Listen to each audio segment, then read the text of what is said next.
Hello and welcome into the Ultimate Florida Sports Show. I am Evan Closky with the best teammate out there, the man who we run through TI before airtime, Chris Porter. Come on. You fired up, Evan? You ready to go? Bring them out, baby. Let's bring them out. We're talking Bucs, Jags, and Dolphins, looking into the impact Caitlin Clark's absence will have on the WNBA, and taking you to the heart of the game with a story of a former Jaguars safety who opens up about life after football. But let's start down in Tampa. Voluntary OTAs began for all teams without a new head coach. We got our first look at the Buccaneers, for a team that has won their division 4 straight seasons, including a Super Bowl in 2020. They feel like they're not getting enough RESPECT, respect. A lot of their success hinges on getting more pressure on the quarterback, and Hassan Reddick was a no-show to start OTAs. Evan, should we be concerned? I don't think so, Chris. And look, down here we have a little bit of Randy Gregory PTSD going on. Gregory signed a contract last year, then never set foot in the building once again. That really shouldn't be the case with Reddick, Mike Evans, Levante David, Vita Vea, Tristan Wirfs. All these guys weren't out there because for longtime veterans, it's just not a necessary part of your offseason program. Now, would it be nice joining a new team to show up for the voluntary stuff? Absolutely. No complaints there. But I fully expect him in Tampa in 2 weeks for mandatory minicamp, and that's the most important thing. Now, if he doesn't show up for that, Chris, we got a problem. We will have some problems, and I know you guys don't want any issues considering what he did up in New York, but that's a story for a whole nother day. Chris Godwin was not out there as well. Yes, but it makes sense given he's coming off a gruesome injury that he suffered in Week 6 last year and his rehab process. What's the latest on him? Todd Bowles continues to say they expect Godwin to be ready Week 1, but, and this is for fantasy owners out there, just because he's suiting up Week 1 doesn't mean he's going to log 70 or 80% of the snaps. There is a good chance Godwin gets eased into the season, which is why grabbing Emeka Egbuka in the draft was so important. Egbuka continues to impress coaches and players in the building, and I fully expect the rookie to have a role in this potent offense, and we'll cede some work to Godwin whenever he is ready, But yeah, if I'm reading the tea leaves correctly, they really want to make sure that Godwin is healthy, not at the beginning of the year, but at the end of the year, because far too often recently the Buccaneers have been dealing with some catastrophic injuries entering the playoffs, and it's really hurt their chances of winning a Super Bowl. All right, let's come back up north. Let's talk Jaguars OTAs. One of the big storylines this offseason, the team exercising the fifth-year option on defensive end Trayvon Walker. Walker had 10.5 sacks last season and accounted for 31 solo tackles. I like it. The #1 overall pick in the 2022 NFL draft has gotten better every year he's worn the teal and black. In fact, Trayvon has put back-to-back double-digit sack seasons together, and now he's one of the leaders on that Jaguars defense. Walker says it's an accomplishment he's proud of, but he just wants to be a complete player. Check. Liam Cohen and the new Jags defensive coordinator, Anthony Campanelli, they've spoken very highly of Walker, both coaches calling him a pro's pro. The Jaguars defense was one of the worst in the NFL last season, has to get better this fall. And yes, Trayvon, you will play a huge role in that, my friend. Here's what we do know. Trayvon will be motivated to play because he knows if he has a monster season this fall, he's going to get paid. Let the money rain down. Trayvon says he's not thinking about that contract. Just getting 1% better every day. I think this about Trayvon Walker a lot of the times, that because of where he was drafted, I think there were some grandiose expectations for him, and maybe he hasn't met all those grandiose expectations, but he's a darn good football player. I don't want people to forget that. Now, the Jaguars need some darn good football players in the trenches, Chris. How's the offensive line look? Let's talk about that offensive line. The Jaguars' offensive line has been a lingering concern in recent seasons due to injuries and poor play. Protecting Trevor Lawrence and opening holes for those running backs, top priorities for this new regime. So during the offseason, new general manager James Gladstone did not waste any time addressing the O-line via free agency and through the draft. Of the 5 offensive line starters from Week 1 of the 2024 season, only 2 remain on the roster. Left tackle Cam Robinson traded to the Minnesota Vikings mid-season. Right guard Brandon Sheriff released, and center Mitch Morse, well, he decided to retire. Of the addition, Coach Liam Cohen points to center Robert Hainsey as a key piece, having already played in this system last year down in Tampa. The Big Cats also made a big deal out of versatility, adding Patrick McCary he has the ability to play all 5 positions on the offensive line. Let me say this. We asked Coach Cohen how this offensive line has looked this offseason during organized team activities. He said, listen, it is hard to judge this time of the year, but as far as communication, fundamentals, knowing the schemes, they have looked good. So that is a plus. And he says their defense has thrown everything at them. They like that as well. Now, what about who might start? It's never too early to look ahead. They could be Anton Harrison at right tackle, Patrick McCary at right guard, Robert Hainsey at center, Ezra Cleveland at left guard, and Walker Little, who signed a big contract last year, at left tackle. And I want to say that Robert Hainsey, I think, was a sneaky great addition there. Obviously, coming over from Tampa Bay, he's brilliant. So he's going to do some great things. Well, it's not a secret Jaylen Ramsey's days with the Miami Dolphins are over. Ramsey took to social media saying a new chapter awaits. The former Jag and Florida State product was with the Fins for 2 years, earning a Pro Bowl nod in 2023. Chris, this wasn't unexpected. The tough part about this whole situation is the two sides had to wait for the split because Miami has a better salary cap situation if the divorce happens after June 1st. I fear the Fins, they're going to get some lowly day 3 pick for Ramsey, which doesn't really help their situation entering 2025. And this whole saga doesn't really help me feel better about the Dolphins entering next season based on all the reports of turmoil internally that we heard from 2024. Evan, I hear you.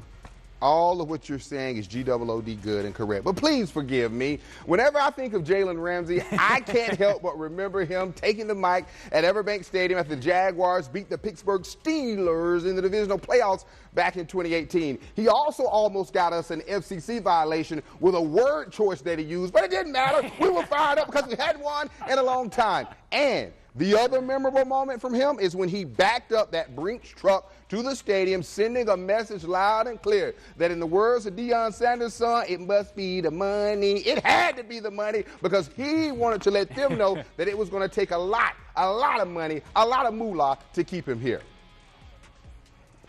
Yeah, I think that he's deserving of it, and I think he's still a very good player in this league. He's going to help a playoff contender. Time now for the Ultimate Rush. We're going to put a minute on the clock. Thoughts on 2 hot topics. And, Evan, you take it away. Yeah, I was always told Minnesota is the state of hockey. Well, not anymore. After the Tampa Bay Lightning went to the Stanley Cup Final 3 straight years, the boys down in Sunrise just did the same thing, and maybe they'll copy the Bolts, too, with a back-to-back title to their name. This group is an absolute wagon. In Tampa Bay, we wonder what the heck is up with the Lightning now. In Toronto, they're ready to let a low-key superstar, Mitch Marner, walk. This is what happens when you have an incredible hockey team. It makes other teams go absolutely crazy trying to figure out scenarios of how to beat you.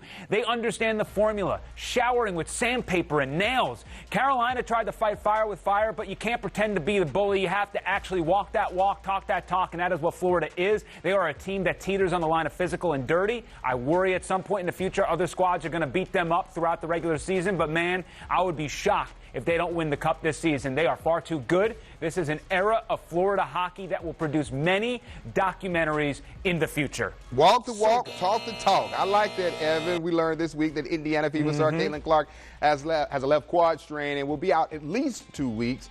All due respect to every player in the WNBA, but no one can deny that when Caitlin Clark is not playing, the interest in the game drops tremendously. Bring me back on camera. Check this out. Ticket prices for the next 4 Fever games on the secondary market are plummeting as fans as well as the WNBA itself begin to grapple with the reality that the biggest draw in the history of women's basketball and one of the greatest attractions in all of sports will not be around for a while. It's happening most drastically with tickets for the June 7th Fever Sky game at the 20,000-plus-seat United Center in Chicago, where Clark is such an overwhelming draw that ticket prices have fallen, listen to this, more than 300%. This is not just another player getting injured. This is the WNBA's top financial driver who is now unavailable to play, promote, and sell the league. For a couple of weeks at least, WNBA fans, be patient. Yeah. I like that buzzer. I'm hearing the buzzer, Evan. I like it. We got the buzzer back. Yes. Our technical team has worked hard to get that buzzer. It's going to be here the rest of the way. Yes. We're very happy about that. Well, from the gridiron to real life is not always an easy transition for football players. Up next, Chris sits down one-on-one with former Jag safety Josh Evans to see what it took for him to find life after football.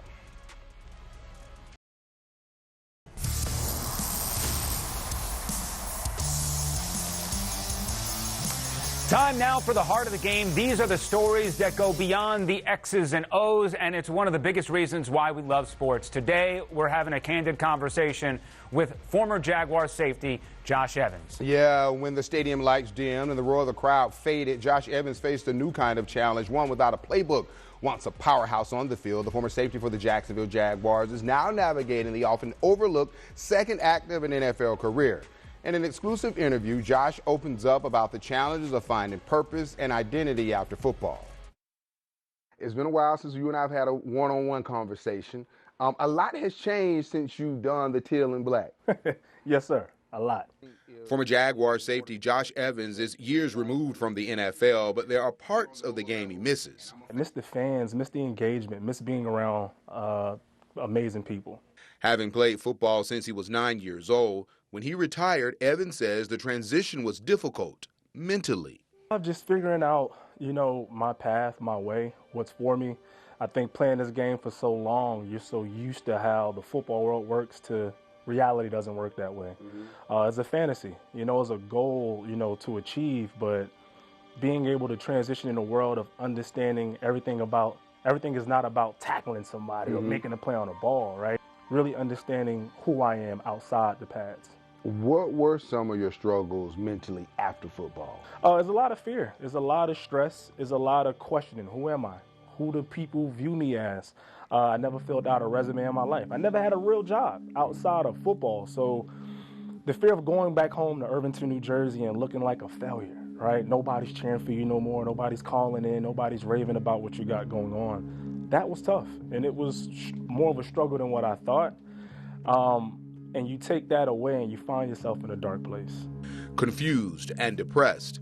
But after years of struggling, Evans realized he had to get help. I think a lot of athletes don't speak on their truth.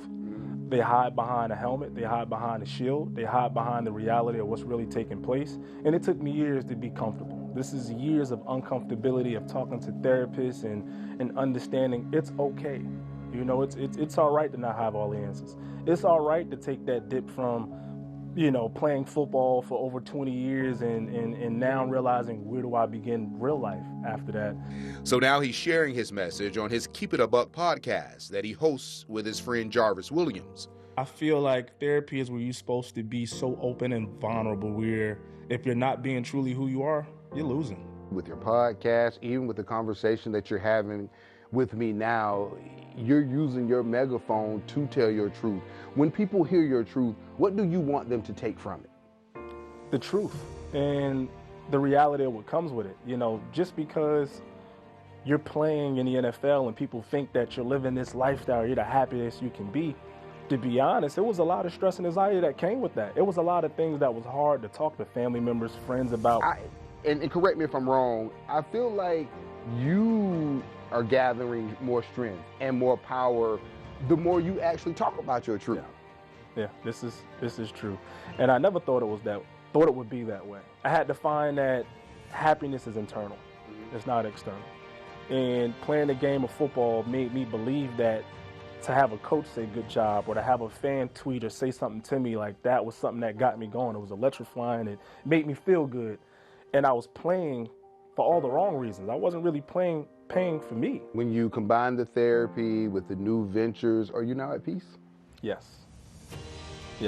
And it's taken a long time, but a lot of it was me finding my own happiness. I'm not worried about people's opinion. I'm not worried about how y'all feel about Josh Evans or what I did, what I didn't do. The focus is me, my family, those dear to me, and becoming the best version of myself. And mad props to Josh Evans. We so often aren't willing to be vulnerable as men. He was, and everything he discussed there, whether you play football or not, you can apply it to life. Be honest, get help, and believe in yourself. Yeah, that's an awesome message and a great story there with Josh, Chris. Thank you so much. Well, more than 50 games into the baseball season, who are the pretenders and who are the contenders? We break it down next in the Ultimate Stakes.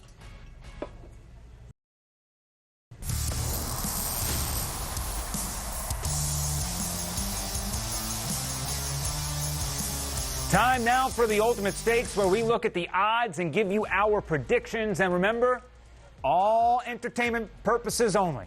Absolutely. Today we're talking baseball and who is for real and who is not. And I'll start the segment off with my overrated team, and it's the Seattle Mariners. As of this taping, the Mariners own a half-game lead over the Houston Astros in the AL West. Seattle has a strong starting rotation when the starters are healthy. The ace of their staff, Logan Gilbert, well, he's been dealing with a flexor strain. I think injuries, trying to maintain consistency, playing in a tight division, a tough division, and having to perform well against their division rivals, well, it'll be too much for Seattle to overcome. Yeah, Seattle also loves disappointing their fan base. My overrated team is the Cleveland Guardians. This is currently a group 5 games over 500 at the taping. But when I looked at projected playoff odds, they're only at 43% with 83 wins. Outside of Jose Ramirez, I don't love the hitting. The bullpen is certainly not going to do what it did last year. I'm just not a believer. As for my underrated team, I'm going with the Arizona Diamondbacks. This was a group not too long ago that made a surprise run to the World Series. They made a lot of financial investments in the team. Corbin Carroll is a superstar. Same goes with Corbin Burns. If they can fix the bullpen, which is easy to do these days, I think you'll see them go on a big winning streak in the second half of the season. I ain't buying it. My underrated team is the Atlanta Braves, and I got one name for you, Ronald Acuna Jr. He's back. He's pretty good. After missing almost a full year following surgery on his left knee, he's already flashed all of that great all-around athleticism in his return. A healthy Acuna gives the Atlanta Braves reason for optimism despite being under 500, so get ready to do a lot of chopping in hot Atlanta. I can buy that. Travis Hunter is winning new fans I can't do that. in Jacksonville every day. I'm a Mets fan growing up. I can't be doing that. I got you. Travis Hunter's winning new fans. My friends will cancel me from the group chat. Listen, Evan is giving his last word now. The last word is up next. We're back after this.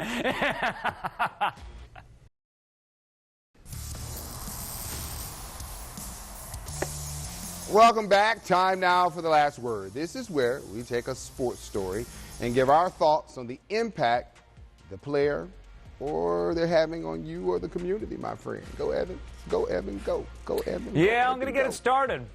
My last word is about Ronnie Simon of the Miami Marlins. After taking a 6-0 lead against the Padres, Simon had a night to forget. He made 3 errors in 4 innings and was seen walking off the field, tearing up before getting removed from the game in the following frame. One of my biggest pet peeves in sports is when fans yell at players for not caring. It's always the lowest hanging fruit of complaining. The amount of athletes who can make it to the majors based on skill alone is squadouche. These players are not robots here to entertain, hit baseballs, and score runs. They're humans, and humans make mistakes. And in baseball, you're going to fail more than you succeed. Now, should he make 3 errors in the field? He knows he should not do that, but it's not for a lack of effort. It's not for a lack of caring. So I know they say there's no crying in baseball, but those tears, they're okay with me, Chris. I have no problem with them at all because, you know, we forget as people who are watching these guys on television that they are indeed human and that the game is hard. And I just love the passion. That means he cares. I'm feeling the tears. I'm an emotional guy. I don't have a problem with it, Evan.